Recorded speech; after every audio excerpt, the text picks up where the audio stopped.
How can you be assured that your appearance and body image after breast cancer surgery will be as good as it can be with minimal distortion? Stay tuned if you wish to find out. A patient's quality of life in her survivorship after breast cancer treatment is always an important factor to consider. This would include her body image, which is affected by her cosmetic outcome. Cosmetic outcome refers to the breast shape and appearance after surgery and plays an essential role in how a woman views her body image. You may ask, why is there even a discussion about this? Doesn't breast reconstruction solve a patient's body image issues? Let's look at the evidence. In this study, surgeons from Memorial Sloan Kettering Cancer Center found that breast satisfaction and quality of life scores were higher for breast conserving surgery compared to mastectomy with implant reconstruction. However, before I proceed any further, I would like to provide background information and the context for this study. The options for the surgical treatment of breast cancer can be classified into two broad groups. The first of these is breast conservation treatment. This involves the complete removal of the cancer with a rim of uninvolved breast tissue all around, usually followed by radiation treatment to the retained breast. The operation for breast conservation treatment may be referred to in many terms: breast conserving surgery, lumpectomy, wide excision, segmental mastectomy, or partial mastectomy. The other group of operations involve mastectomy, which is the surgical removal of the breast. Women may elect to undergo reconstruction after.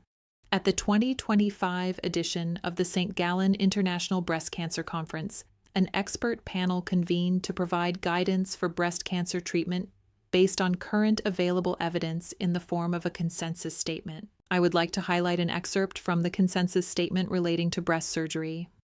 While the panelists support patient choice in the decision of the type of primary breast surgery, they also believe that patients should be advised that breast-conserving surgery and radiation therapy is usually the best treatment options with comparable or superior cancer control results, less morbidity, fewer complications, and favorable patient-reported outcomes.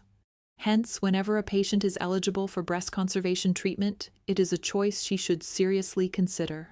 It is good to bear in mind that while the expert panel advised that breast-conserving surgery is usually the best option, up to 30% of women will have a residual deformity after surgical treatment.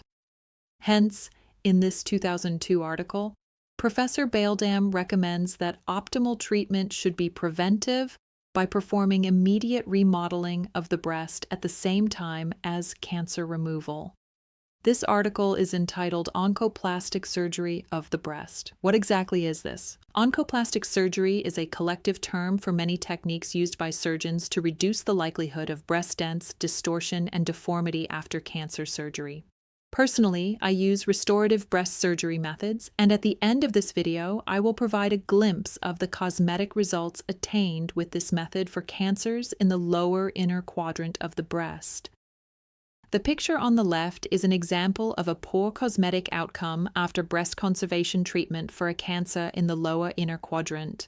This is an illustration in an article by Professor Sainsbury in the British Medical Journal in the year 2000, prior to Professor Baldam's suggestion for preventive surgery. There have been several techniques described to correct or prevent such a deformity. In this case, the authors performed a second operation known as a myocutaneous flap reconstruction to correct the breast appearance.